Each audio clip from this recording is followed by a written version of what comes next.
माझं सोलापूर न्यूजमध्ये आपल्या सगळ्यांचं स्वागत.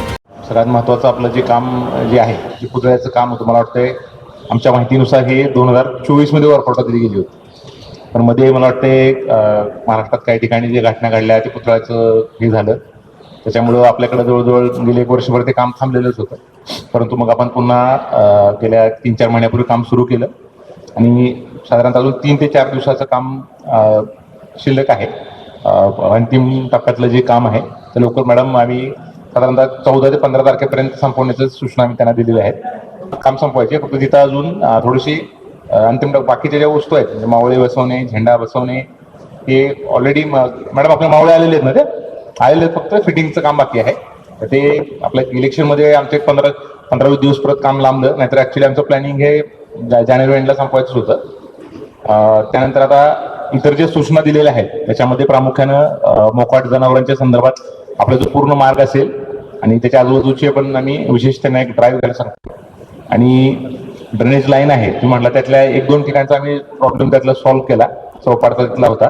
पण इतर ठिकाणचा जो काही विषय आहे परत एकदा जागेवर जाऊन पूर्ण गाळ काढून ते करण्यासाठी.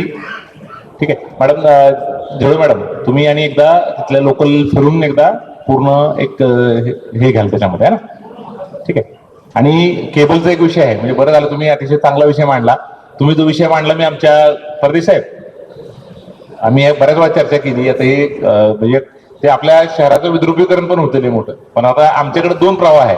ते काय म्हणतात, आपण परमिशन जर दिली नाही म्हणजे विदेऊच नाही ओपन. आता आपलं जे इतर शहरात पण बऱ्याच ठिकाणी बघितलं, मी काल पुण्यात गेलो होतो, तर तिथं पण टेक्निकल त्यांच्या कागदावर असं आहे की त्यांनी खाली डक्टमधनंच टाकायचं. तुम्ही कुठेही गेलं तर तिथं ते मग ते काय करायचं, म्हणजे आम्ही परमिशन जरी दिली नाही तर आपलं ह्या रोडचं पण एकदा काय करता येतं का बघूया. म्हणजे त्या काही ठराविक रस्ते जसं म्हणतो आपला जो मिरवणुकीचा रस्ता आहे त्या रोडला पूर्ण बंदी करून कोणाला टाकायचं असेल तर किमान ह्या रस्त्यावर आपल्याला करता येते का बघूया आपण, है ना?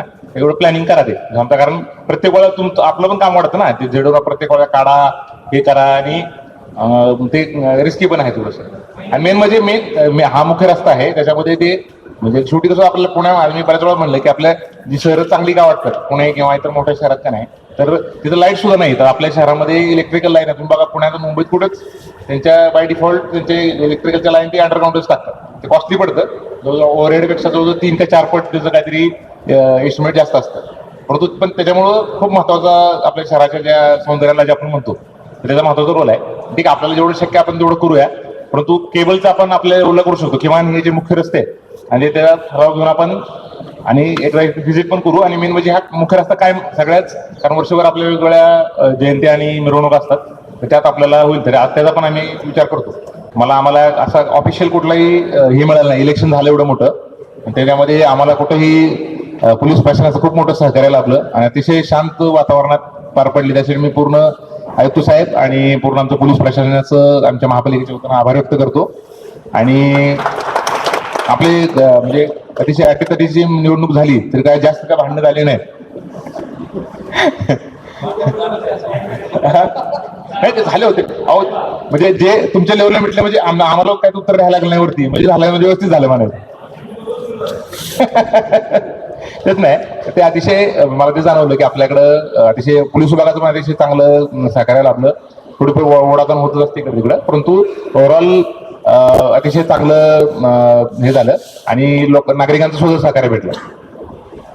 आणि ट्रॅफिकचं जसं म्हणतो मला पण जाणवतं की रोज संध्याकाळी विशेषतः आपले जे बऱ्याच वेळा आपला जे 2-3 महत्वाचे चौक मी पाहिले तर बरेच मोठी लाईन लागते. तसं तर मी स्वतः पण बऱ्याच वेळा जेव्हा कधी गेलो ना तर एक 4-5-10 मिनिटं तरी अडकून जाते त्याच्यामध्ये. तर आपला जो फ्लायओव्हरचा वगैरे विषय आहे त्यात थोडंसं लँड ॲक्विजिशनचा इश्यू अडचणीचा आहे, त्यामुळे आता ते शासनाकडे आपण पाठपुरावा करतोय. बाकीचं खाजगी लोकांच्या ऑर्डर झालेत आपले, आता त्यात थोडंसं केंद्र शासनाच्या जागा आहेत, काही महाराष्ट्र शासनाच्या जागा आहेत. तो प्रस्ताव आपला मुख्य सचिव साहेबांकडे गेलाय, पण तो त्यात थोडंसं अडचणीचं आहे. आणि ते जवळजवळ 90% जोपर्यंत त्यांचं लँड ॲक्विजिशन होत नाही तोपर्यंत ते फ्लायओव्हरचे वर्क ऑर्डर देण्यात येणार नाही असं हायवेचं म्हणणं आहे.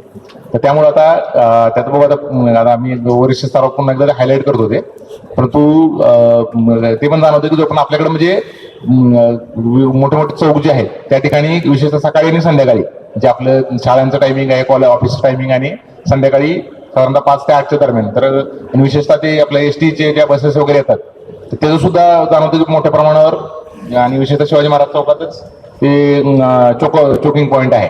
तर ते आता पाहूया आपण आम्हाला किती पाठपुरावा करता येतो त्याच्यामध्ये ते. तर ते तो एक विषय आम्ही घेतलेला आहे, परंतु लँड एक्विजिशनचा इश्यू, कारण ते गव्हर्नमेंटचे जे लँड आहेत ते आपल्याला शासनाकडे प्रस्ताव गेलेला आहे, केंद्र शासनाकडे सुद्धा गेलेला आहे, परंतु त्याला पाठपुरावा करून आम्ही आमच्या पद्धतीने प्रयत्न करतो. आणि शिवाजी महाराजांची जयंतीच्या संदर्भात जसं, आणि विशेष मला खरं वाटतं की बऱ्याच वेळा मी धाराशिवला जेव्हा होतो, अतुल आमच्या बरोबर SP साहेब होते, तर आम्ही तिथं बराच प्रयत्न केला. आम्ही 6 महिने वगैरे करू शकलो होतो तिथं डॉल्बी बंद, परंतु जसं साहेबांनी सांगितले की तिथं सुरुवात अशीच झाली. म्हणजे मंडळांना आम्ही एक आपला म्हणजे चर्चेसाठी म्हणून सांगतोय, तिथं सुरुवात करताना म्हणले सर एक बेस काय असतं, एक बेस एक टॉप. मग एक सुरू केलं, मग काय ते मग ते एक आणि बेस, आणि मग ते कोण बघायला जाते ते, म्हणजे. पण आम्हाला खरं चांगलं वाटतंय की अतिशय, कारण ते मी जेव्हा ते धाराशिवला होतो म्हणजे माझ्या घरासमोरूनच जायची, तर मला माहिती आहे अक्षरशः ते लय अवघड आहे ते. म्हणजे ते एखादा म्हातारा माणूस असेल, त्यांची शाळेचा आहे ना, खूप म्हणजे त्याला काय कंट्रोल राहत नाही ना. मग अल्टिमेटली कॉम्पिटिशन कशात लागतं की मग कोणाचा लय मोठा आवाज होतोय, मग ते बहिरं करून टाकायचीच वेळ येते.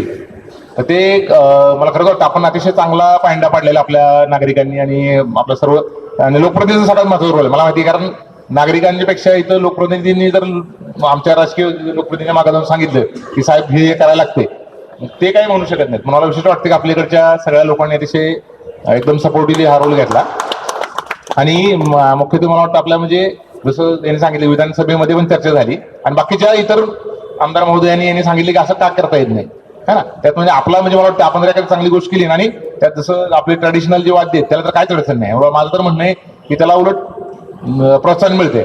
आपल्याकडे थोरला मग तुमची तालीम आहे, तुमचे आमची रील बघून मी तिकडे धाराशिवला असताना दिसायचे आपल्याचे.